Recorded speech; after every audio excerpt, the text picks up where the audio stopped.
I'm 83 years old, and I have a confession to make. One that's so simple it feels foolish to say out loud. I don't know who I am. That sounds dramatic, I know, but it's not. It's the quietest feeling in the world. It's sitting here in this chair, in this room, full of a lifetime of things and realizing none of it speaks for you. It's like listening for a familiar voice in an empty house and hearing only an echo. The echo of yourself, or who you pretended to be. For my entire life, I thought building a personality was the work. I thought it was the point. You gather up pieces. You see what gets approval, what gets you through the door, what makes people nod and say, yes, that's him. And you stick that piece on. After a while, you don't even remember picking it up. It just becomes part of the costume. I was a son first, an only child. My father was a quiet, stern man who believed in duty above all else. His love wasn't shown with hugs, it was shown by providing, by being reliable. The lesson I absorbed wasn't be good, it was be appropriate. Be the man people can depend on. Don't cause a fuss, fit in. That was the first brick, the dependable one. Then I became a husband, young. I loved Margaret, I truly did. But love, when you're 24, is one thing. Building a life together is another. I saw my role, provider, protector, the one who had the answers. I smoothed my rough edges, the ones that were maybe more artistic, more dreamy. Those didn't fit the blueprint I had in my head for a husband, a father to be.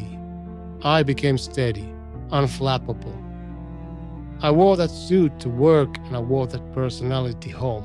It felt like responsibility. It felt like growing up.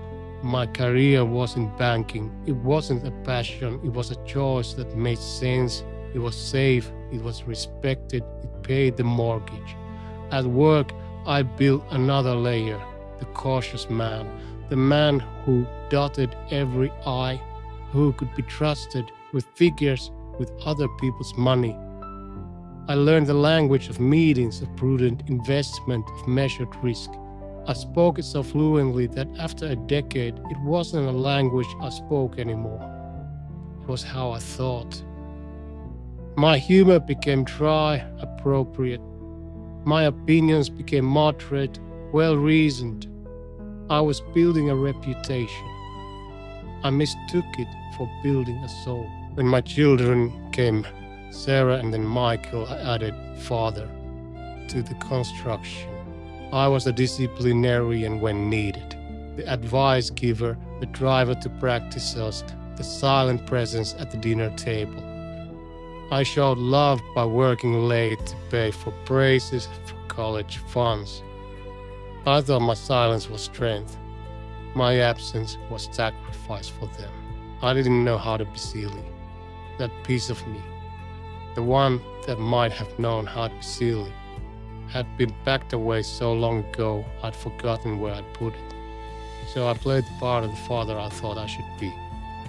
The one from my own childhood, refined a little, but essentially the same. Dependable, distant. The strangest part was, it worked. By all external measures, it worked perfectly. I got promotions. We bought a bigger house. The children were healthy, did well in school. Margaret and we were comfortable.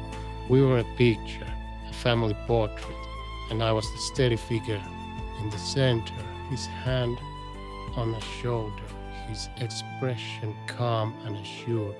But there were cracks, small ones, moments that felt like a slight draft in a well-sealed room. Margaret would ask me sometimes, usually at night, what are you thinking about? And I would scramble. I would say, oh, the Henderson account, or the lawn needs mowing. But often I wasn't thinking about anything, or rather, I was thinking about nothing of substance. It was just a hum of low-grade worry and to-do lists. I had no thoughts to share because I wasn't engaging with the world anymore. I was managing it. I was operating the persona. Once, when Michael was about 14, he built a model rocket. He was so proud of it. He wanted to show me how it worked, the engine, the parachute. I looked at it. I saw a mess of glue and paint. I heard the word engine and I thought of cost, of safety, of fire hazards. I said, be careful with that and don't get glue on the good table. His face just closed. He nodded and took it away. I didn't see the invention. I didn't see his joy. I saw a problem to be managed. I was playing the role of the cautious father, and in that moment, it was more important to me than being his dad. Sarah, when she was a teenager, would play music. Music I hated. Loud, angry stuff. I would tell her to turn it down. I'd call it noise. I never once asked her what she heard in it, what she liked about it. That would have required me to step out of my role as the arbiter of taste, the maintainer of peace and quiet, and into a space of curiosity, of vulnerability. I didn't know how to do that.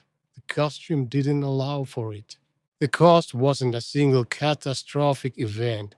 It was a slow leak, a quiet draining. Margaret's questions became less frequent.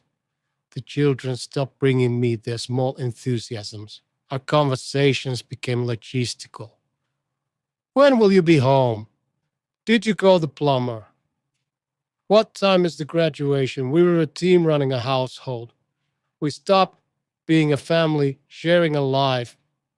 I retired at 65. The gold watch, the speech, the cake in the conference room. I walked out of that building for the last time and I felt a profound nothing. No relief, no freedom, just a void. The structure of my days, which was also the structure of my personality for 40 years, was gone.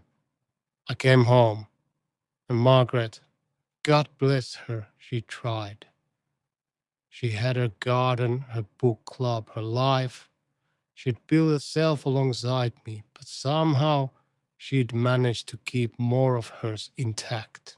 I pottered. I fixed things that weren't broken. I drove to the hardware store just to have a destination. I sat in the chair and read the newspaper front to back, and in that silence, I began to hear it. The emptiness. It wasn't a roar, it was a hum, like a fridge motor you only notice when it stops. Then, 5 years ago, Margaret died. It was sudden, a stroke. 1 minute she was here, the next she was gone. And with her she took the last person who remembered me before the construction began. The only one who might have had a map to who I was underneath it all. She was the witness to my life, and when she left, she took the evidence with her. After the funeral, the children went back to their lives, their own families. They call, of course. They visit. They're good, kind people, but they are visiting the man they know. The father I built for them. They talk to that man. They ask that man for advice. They love that man, and I have to sit here and be him. But who is he? I look at photographs. I see a young man with my face, but his eyes are brighter. There's a looseness to his smile. What made him laugh? I can't remember. What did he dream about? I have no idea.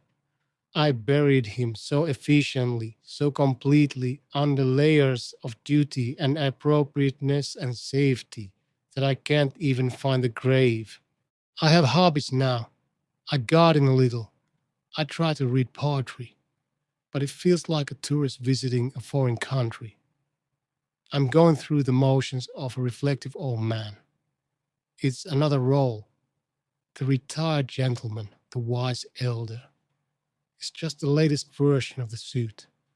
The realization, the true one, didn't hit me like a lightning bolt.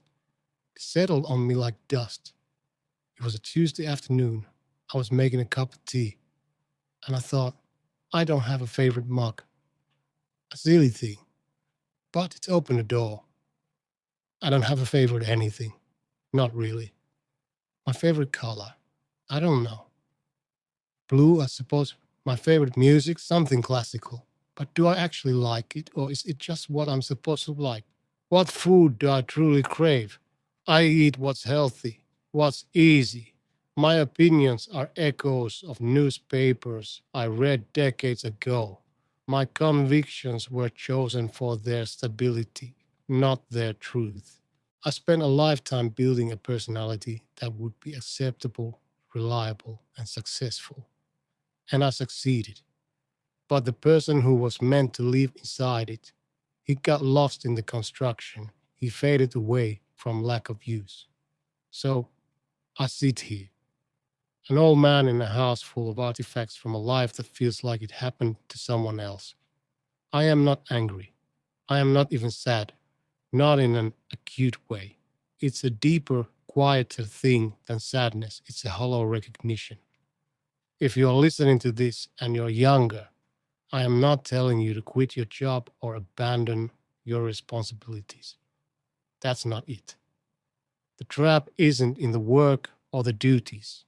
The trap is in believing that the face you present to the world is all you need to be. The trap is in thinking that becoming a good employee, a good partner, a good parent means replacing everything else you are with that one thing. Nurture your quiet curiosities, the silly hobby that goes nowhere, the music you're embarrassed to love, the political opinion that doesn't fit with your friends, the sudden urge to walk in the rain. That is you. That is the raw, unformed material of your soul. If you neglect it, if you smooth it all away to present a perfect, seamless facade to the world, one day you will turn around and there will be no one left behind your own eyes. Check in with yourself, not just about your goals, but about your desires, the small, insignificant ones. What do you actually enjoy? Not what looks good. What do you really think? Not what sounds smart. Have a conversation with the person you are when you are utterly, completely alone. Listen to them, give them a vote. Otherwise, you're just a caretaker for a museum of your own potential. And one day you'll be the only visitor and you won't understand any of the exhibits. For me, it is too late. The time for becoming is over. Now there is only being. And being, when you're not sure what you are, is a very long, very quiet afternoon. That's all I have to say, really. If this resonates with you, if you hear a warning in my voice, then that is something. My life won't have been entirely for nothing. It will have been a cautionary tale.